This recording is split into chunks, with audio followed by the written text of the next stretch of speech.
Ok, chicos, el tema que vamos a ver hoy, esto se llama polígonos. Polígonos. ¿Ok? Ahora, primero que todo, ¿qué es un polígono? Entonces, esta palabra nosotros la vamos a dividir en dos. Poli significa muchos o varios y gono significa lados. O sea, un polígono es una figura que tiene muchos lados. Por ejemplo, si a mí me ponen esta figura, ¿será un polígono? No. ¿Por qué no es un polígono? Porque no tiene lados definidos. O sea, es una cosa ahí, pero si no tiene lados, no es un polígono. Ahora, los polígonos se van a dividir en dos tipos. Van a estar los polígonos regulares y van a estar los polígonos irregulares. ¿Cuál es la diferencia entre esos dos? Los polígonos regulares son los que todos los lados miden igual. Todos los lados miden igual. Y los polígonos irregulares son los que al menos un lado es diferente. Entonces, regulares, todos los lados son iguales y regulares, al menos un lado es diferente. Ahora, de los regulares existen dos tipos de ejercicios. Nos va quedando aquí como un esquema. Están los ejercicios que se resuelven con unas fórmulas y están los ejercicios que se resuelven con un dibujo. Entonces, ¿cuándo uso yo cada caso? Las fórmulas las uso cuando me mencionan alguna de esas palabras claves. Me mencionan ángulos o me mencionan diagonales. Cualquiera de esas dos yo sé que tengo que usar fórmulas. Y los dibujos las uso cuando me mencionan el radio, me mencionan la apotema o me mencionan el área. Cualquiera de esas tres hago un dibujo. Porque, digamos, este tema es sencillo. El asunto es saber qué tengo, cuándo tengo que hacer cada cosa. Entonces, saber cuándo usar fórmulas, saber cuándo tengo que hacer un dibujo. Y de los irregulares, ellos nos van a preguntar dos cosas diferentes. O nos van a preguntar por el área o nos preguntan por el perímetro. Ese es como el resumen de los polígonos. Lo primero que vamos a ver van a ser los polígonos regulares. Vamos a comenzar con los regulares. Entonces, de los regulares, lo primero que me interesa es que anotemos ahí el nombre del polígono según el número de lados. Nombre del polígono según el número de lados. Entonces vamos a ver cómo se llamaría un polígono si tiene 3 lados, si tiene 4, si tiene 5, si tiene 6, si tiene 7, si tiene 8, si tiene 9, si tiene 10. Entonces vamos a ver, si un polígono tiene 3 lados, ¿cómo se llamaría? De triángulo, ¿no? Triángulo, Si tiene 4, cuadrado, cuadrado. Si tiene 5, pentágono. Si tiene 6, hexágono. Si tiene 7, heptágono. Si tiene 8, octágono. Si tiene 9, ese tiene dos nombres. Puede ser eneágono o puede ser nonágono. Y si tiene 10, sería decágono. Pueden irlo anotando, ¿verdad? Ahora, profe, si tiene más de 10, bueno, si le ponemos los nombres a todos, de ahí no terminaríamos nunca porque son infinitos, ¿verdad? Pero lo que me interesa son estos que son los más básicos. Se los digo porque a veces en el examen ellos puede ser que te digan en un octágono regular y no la pucha, ¿y eso qué es? Entonces, ya ahí tenemos qué significa como los más basiquitos. Ahora, ¿por qué comencé el 3? ¿No les parece raro? ¿Qué pasa si la n me da 2? ¿Cómo se llamaría ese polígono? De nada que ver, no puede tener dos, porque si yo dibujo un polígono de dos lados, de ahí sería una cosa así. Está como mal dibujado, o sea, como abierto. Entonces, por eso es que tiene que tener mínimo 3. Tampoco el número de lados puede ser en decimal. Se los digo porque ahorita vamos a ver cómo averiguar el número de lados. Y hay gente que me dice, profe, vieras que ya lo hice, la n me dio 4,5. Nada que ver. O sea, vean que la n tiene que ser mayor a 3 y no puede estar en decimal. Puede que me dice, profe, la n me dio 1. No puede tener un lado, ¿verdad? Entonces, vayan anotando eso y ya casi continuamos. Ok, ahora vamos a poner las fórmulas de los polígonos Profe, regulares. perdón, ¿Sí? yo que en el 9 ¿puede ponerlo otra vez o escribirlo? El n era nonágono. Ah, bueno, voy a ponerlo. Ahí está, eneágono o nonágono.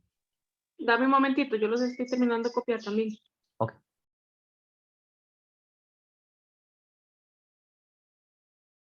Ok, ahora sí. Entonces, teníamos las fórmulas de los polígonos regulares. Les voy a ser muy honesto, estas fórmulas vienen en el examen, ustedes no se las tienen que aprender. Ahora ustedes me van a decir, profe, pero si vienen en el examen, ¿para qué las vamos a copiar? Para que sea parte del resumen que ustedes tengan. Yo después les voy a mandar la hoja a como viene en el examen, pero a mí siempre me gusta que todo lo tengan en el cuaderno, porque a veces uno estudiando y dice, ay, las fórmulas vienen en el examen, y dice, ¿cuáles son? Entonces es bueno que las tengan ahí. Entonces vamos a irlas anotando. Entonces sería, este símbolo es el de ángulo, ¿ok? Esta es una fórmula. Y ahorita les voy a anotar a la par qué significa cada una. Esta es la del ángulo central, esta es la del ángulo externo, esta es la del ángulo interno. Entonces sería, después está la de la suma de los ángulos internos, que sería 180, n-2. Nos dan la fórmula de las diagonales, que sería n-3 entre 2. Y después está la fórmula, voy a copiarla aquí, la del área, que sería P por A. Eso es una A. Es que a veces la A me queda como un 9. Y eso me pasa también con el pilot. Y eso es un 2. Entonces vamos a poner a la par qué significa cada uno. Esto sería ángulo central, ángulo externo, ángulo interno, suma de los ángulos internos,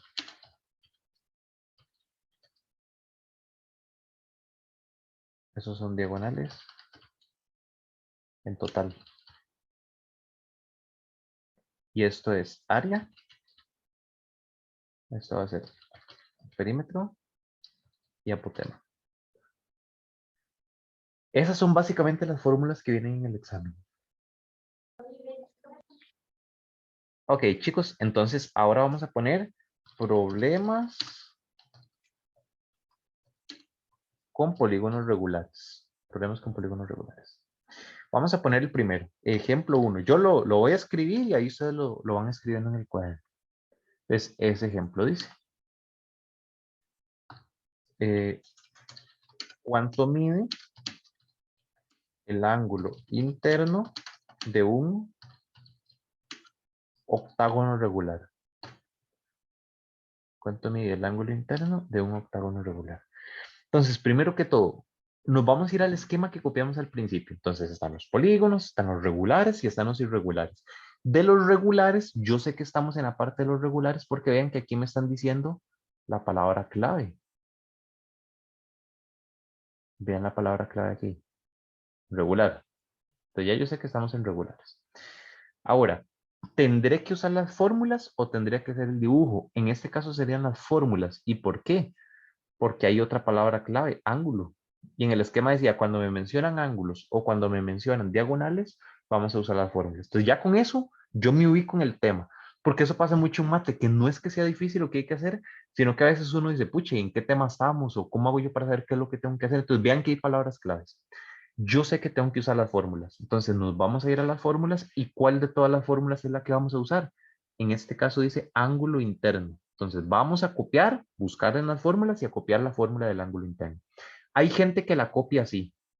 180 paréntesis n-2 entre n. Y eso está malo. ¿Por qué está malo? Porque esto que está aquí también es parte de la fórmula. Hay gente que le copia solo como lo que está después del igual. No, tengo que poner ángulo interno igual 180 y bla, bla, bla. ahorita, digamos, en este primer ejemplo no lo vamos a usar, pero ahorita más adelante van a ver que el no copiar esto sí nos va a afectar a la hora de resolver. Ahora, nos están diciendo que es un octágono. ¿Y de qué nos sirve saber que es un octágono? ¿Cuántos lados tiene? 8. Exacto. Para eso fue el resumen. Entonces vean que todo lo que copiamos fue por algo. N es igual a 8. Entonces ya yo sé que la N vale 8. En esta fórmula, ¿dónde voy a poner el 8? En la N, pero ¿en cuál de las dos Ns? En las dos, o en las tres, o en las que aparezcan. Entonces, esto nos iría quedando así. Ángulo interno es igual a 180. 8 menos 2 dividido entre 8. Y ojo, todo esto, así como está, lo vamos a meter en la calculadora. Todo eso va para la cálculo. Entonces, metámosle un toquecito y me dicen cuánto les da. Entonces, en este caso, esta nos daría 135. Y ahí terminaría el ejercicio. No todos van a ser tan pequeños como este, pero es un primer ejemplo para comenzar.